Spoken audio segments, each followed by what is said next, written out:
Welcome back to the channel. I'm Chase and this is All Things Random. Whereas Rolex has their green boxes, Invicta has their yellow boxes. And today I'm going to explain to you why this is the only Invicta you should ever buy.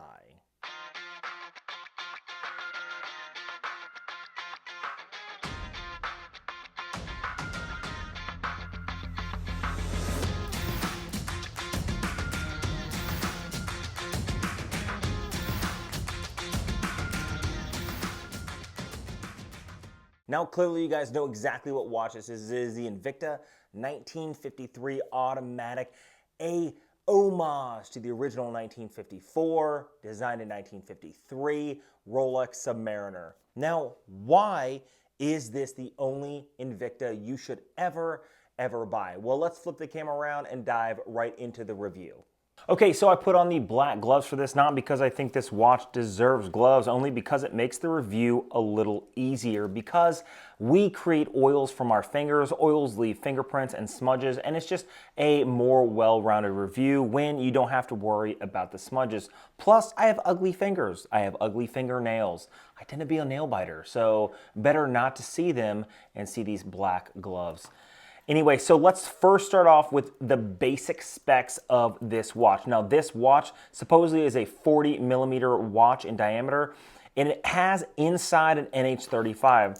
Now, the NH35 is one of those movements that is classic to Invicta and basically every other watch in the market. We'll do more close-up shots later in the video, but an NH35 offers hacking, hand winding, and you can basically put it in any watch for a low price point. The NH35 offers a lot of bang for buck, normally plus or minus 10 to 20 seconds. Not really sure on that, but that's basically where it varies. And most watches you'll get under 10 seconds a day when it comes to, most watches you'll get under plus 10 seconds a day with the NH35 if it's well regulated. And honestly, most NH35s aren't over plus 10 seconds a day, or at least I haven't seen one. I haven't experienced it myself. Now, this watch is a great looking watch. They took directly from the 1953 Rolex Submariner, and I say that because that's exactly what this is. So in 1953, Rolex designed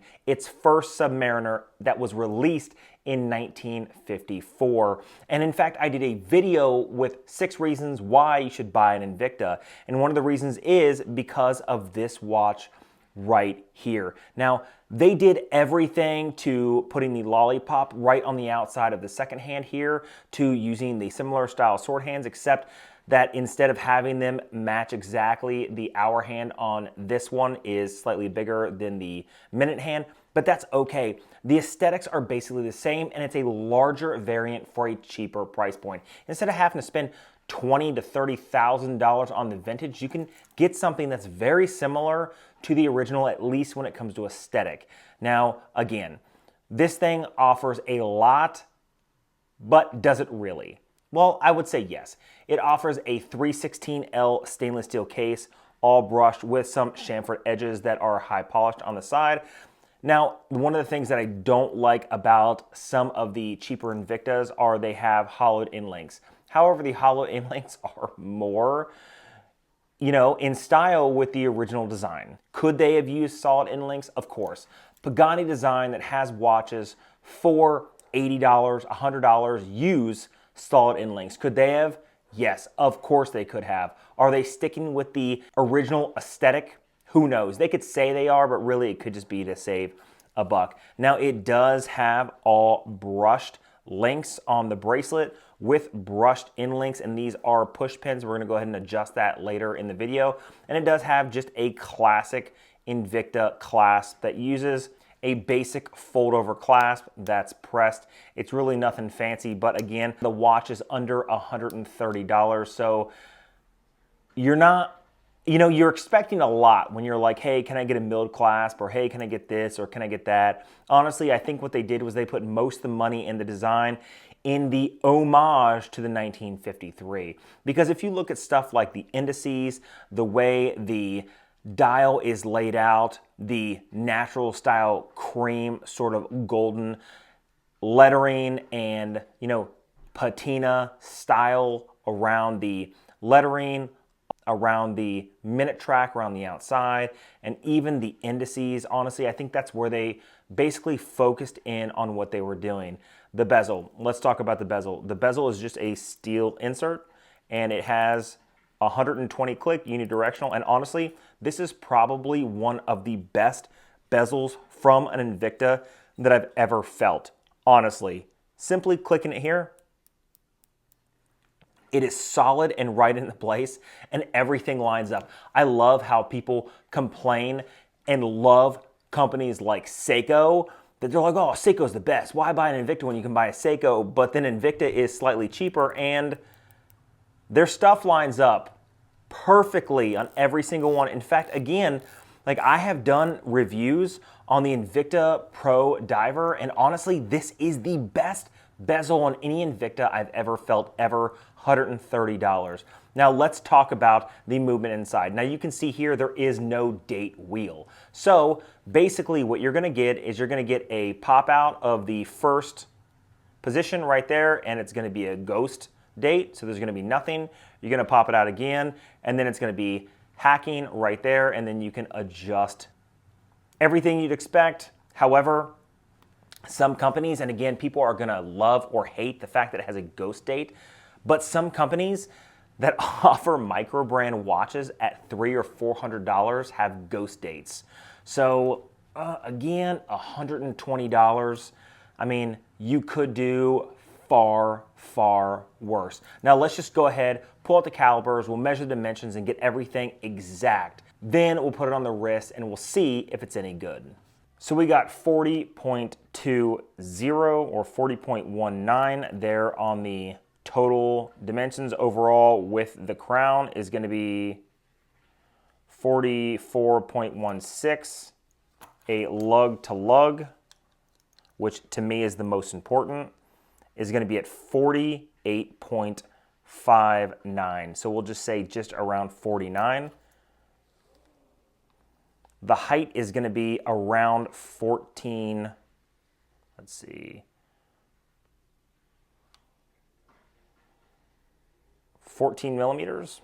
Lug size, we're looking at around 20. So basically you can get any type of strap for this. Honestly, if you were going to go with a different strap, it would actually look great. One of the things about the vintage style Submariner homages or even vintage subs in that fact is the fact that you can put a NATO strap, a leather strap, and those things just look amazing. And with the hollowed in links on the back, well, guess what? You're going to have no problem at all switching out the straps, or you can keep the basic strap. Doesn't matter. And these are solid link on the bracelet. Other than the fact that it has push pins, you know, it's really hard to do any worse. So let's talk about that. So it has 316L stainless steel, all brushed with some nice chamfered edges right there along the outside. It just gives it a nice little break. Exhibition case back right there on the NH35, which is a workhorse movement. Only offers a mineral crystal, no sapphire crystal, but honestly, when you do the close-up of the dial, it's spot on. It is absolutely spot on. Those hands are well finished. The indices are well finished. The dial is very nice, crisp, and clean. Invicta underneath the 12 o'clock, 1953 automatic above the 6th, and that is it. And everything else is done extremely well. And you can try to argue with me about that, but honestly, you're not going to get much of an argument. And the one great thing that I love about this that I hate about the Pro Diver is, guess what? It doesn't have Invicta written across the side. This thing does not have Invicta all over it. It doesn't, even right there on the crown. It's not like it has a giant I for Invicta. It just, you know, it has it right here on the press class, but if you were to change the bracelet or change it to a strap, the only thing that says Invicta on this watch, which is completely unlike Invicta, is just the name underneath the 12. Invicta has their stuff on everything, but I'll be honest, this is one of the best valued watches on the market, and there's a reason why. About 6 months ago, a year ago, these things were everywhere. Everybody was reviewing it, but they were like $300 and you couldn't find them. Well, now you can find them very easily, and I'm always a big fan of waiting to actually find watches because so many people get into the hype and then they spend $300-400 on eBay because nobody has it and they want to have it, they want to review it, or they just want to have it because nobody else does. Now they offer different variants. In the bezel they offer like a Batman style and a Pepsi style, I think. But honestly, the classic is the way to go. The brushed black bezel, which is done extremely well, nice coin edge, and again, the action on the bezel is so nice. It is ridiculous. And this watch is a true dive watch. This has 200 meters of water resistance, screw down crown, screw down case back, and again, NH35. It's hard to do worse than this watch. It's just beautiful, minus the fact that it has hollow end links. And again, that can be argued because they're replicating a vintage style. So is it really a bad thing? Well, I can't necessarily say that it is. Honestly, I wanted to do a review on this. I wanted to buy it and get rid of it. And now that I have it in hand, I just want to wear it everywhere. I just want to be able to rock it because it's just such a good damn looking watch. It's hard to deny. And instead of spending $20,000 like in that previous video, 6 Reasons to Buy an Invicta, or I also did a video on why vintage homage watches are better than the original, is because I could spend $20,000 on a original 1953 Submariner, Rolex Submariner, and I could fall, I could break it, I could do so many things to destroy it. Even though I would have this awesome vintage piece, watches are meant to be worn. I don't care who you are. Watches are meant to be worn. They're not meant to be kept away in a safe somewhere in the dark. They're meant to be worn. So even if you want to spend that whole lot of money, have the original 1953 Rolex Submariner, why not get something like this? Something with a similar aesthetic. Yes, it is slightly bigger because today it's a different time. Bigger watches are in, and 40 millimeters in diameter is not a big watch by any means. It's an average watch. So you could have an average watch with the same vintage aesthetic and appeal and not worrying about beating it up or banging it up. Honestly, Invicta, they really did the right thing when it comes to the 1953. I am so happy with this watch. Let's go ahead and put it on the wrist. And here it is on my 7¼ inch wrist. Honestly, this thing fits phenomenally on the wrist. And again, with that simple, like less than 50 millimeter footprint of the lug to lug, this thing fits my 7¼ inch wrist perfectly. So this is going to be good for basically any size wrist, from small to, I would say, medium to large. Honestly, it's hard to do any worse than that. Automatic movement. Thing just looks so classic, so classy. It's going to be hard for me to give it up. If I sell this thing, it's going to be really difficult. But who knows? Now, what do you guys think? Do you agree with me? Disagree with me? Leave a comment down below. Honestly, I think this is a pretty awesome watch, and I can't wait to have it on my wrist for the next few weeks. Then tell you in, I would say, 2 to 3 weeks exactly how I truly feel about it.